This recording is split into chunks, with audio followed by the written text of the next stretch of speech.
Today is quite a very important day. A time we're going to look at now different types of pains that can come from the back downwards. You know, our journey in this side of the world has been quite challenging, very horrific. You see a person who is working as a civil servant 35 years, sitting on a bench. As soon as he or she is done with Civil Service Commission, life becomes miserable by reason of different types of pains.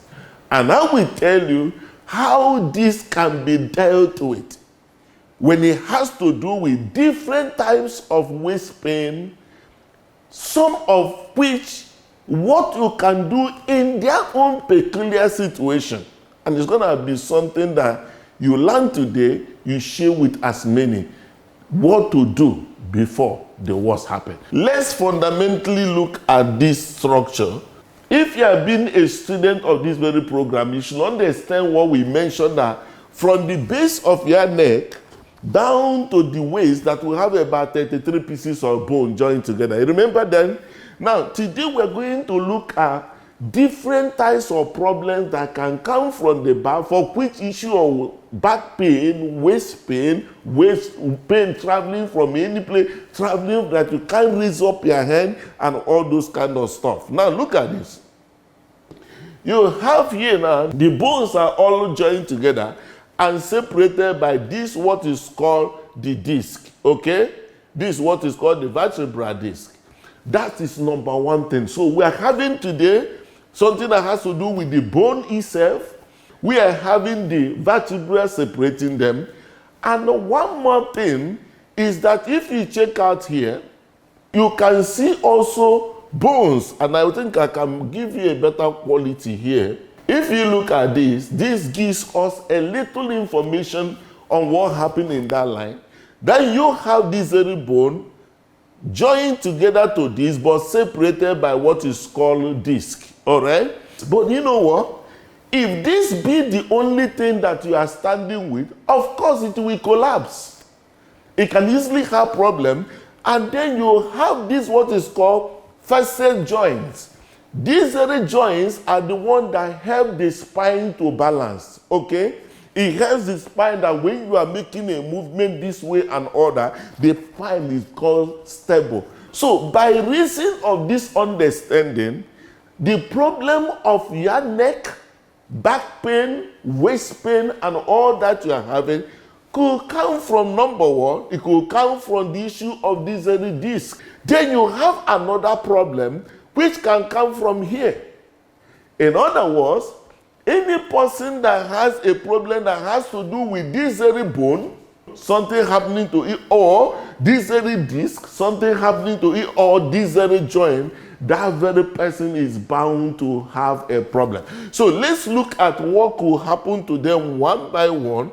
If you have a look at it, this very bone, contrary to what's supposed to be straight, is now shift away from where it's supposed to be. Sometimes in a very traumatic way, you can even crack the facet joints, okay? So when there be a shifting away, like you can see some people bend somehow and all of that in the course, when this thing happens, you now have a condition that is called spondylolisthesis.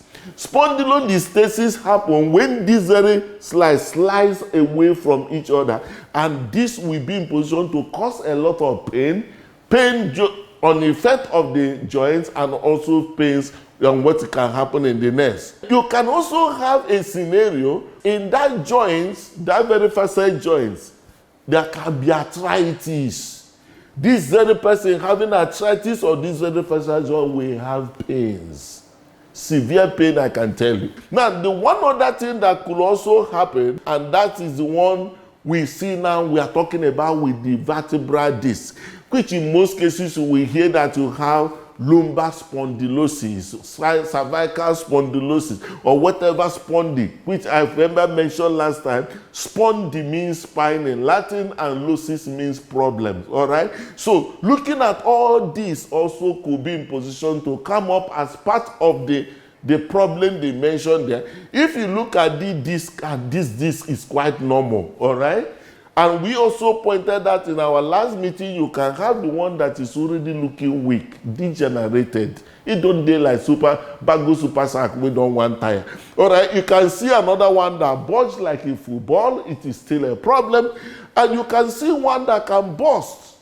This what is called disherniation. You know, monolocus, when you do MRI, you'll be hearing such big grammar. That's why we are demystifying that today to help you appreciate when we're going to talk about the solution. Okay? So this particular one thin out like as if it is now like bread pad we done the chop. Okay? So you see the person walking, but it seems like a lot of pains are there. This particular side, this one is everything jaga jaga, everything scatter scatter. Now so this scatter scatter going to cause the pain. And that very person is living with pain. So today we have been able to establish that pain coming from the back could come because the bone of the back shifts. It could come from the facet joint arthritis. It could also come from any of these disc-related problems. Very important for you to get this. At the back, you have about 5 pieces of this very bone. And each of them, they have this very disc separating them. The disc of this, the third, the fourth, and the fifth lumbar vertebra, okay, these very three control the urine, control also ability of you to hold the urine or hold your feces, okay? If the nerves around this very region is compressed and become very terribly compressed, it will come to a point this person can be pulling on his or her own without knowing. It could be person to urinate without knowing. And that's why you see a number of them can be on permanent pampers and may not be able to walk again. Very key point that we have understanding of this thing. And it's also important for me to mention, in addition to the issue that has to do with the spine, radiating pain here. Yeah, somebody else could also have a problem of the hip. The hip joint, the issue of avascular necrosis of the hip, or arthritis of the hip, or arthritis of the knee. And that's why, please, even if, let's start now, exercising of your body has a way of oiling that particular joint, okay?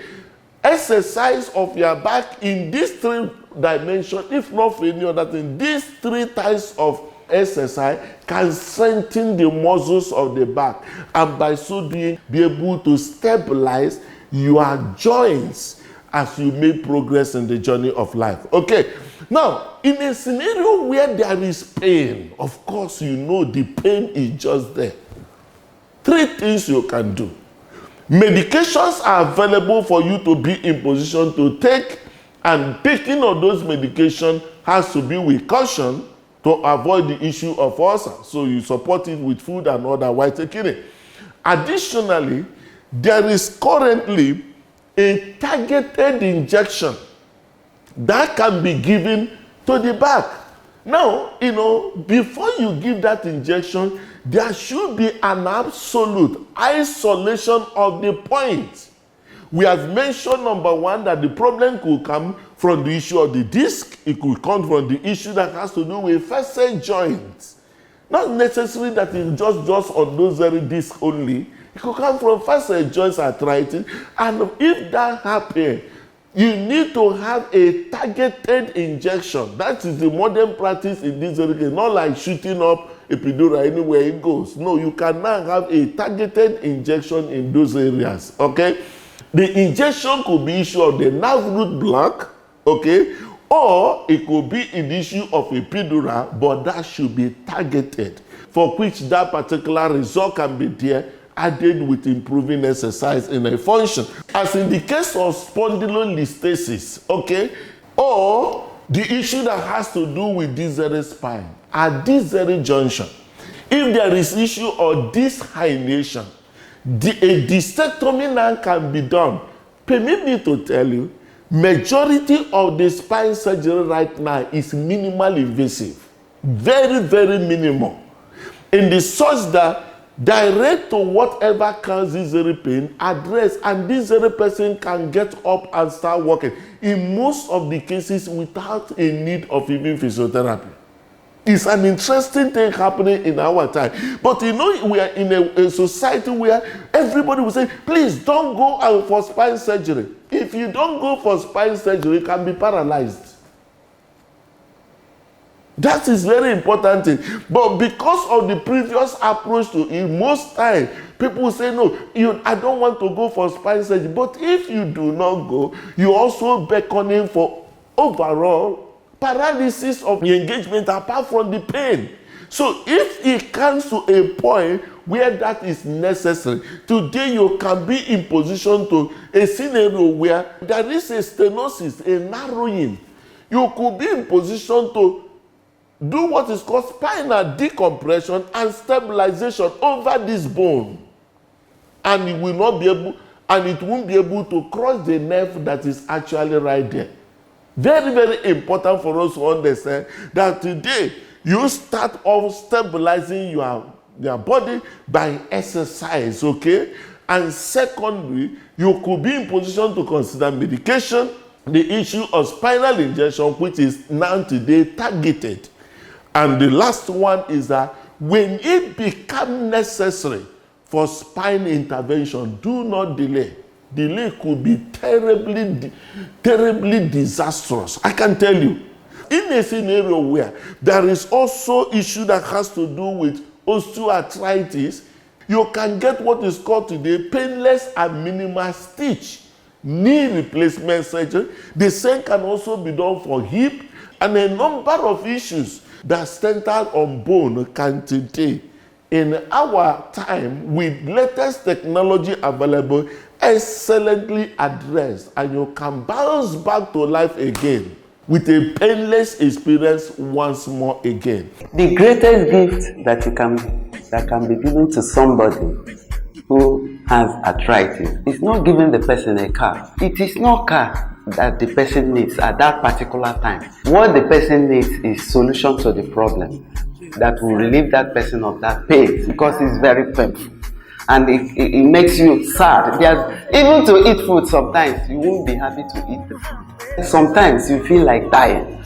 It's better I live this life instead of facing this kind of pain.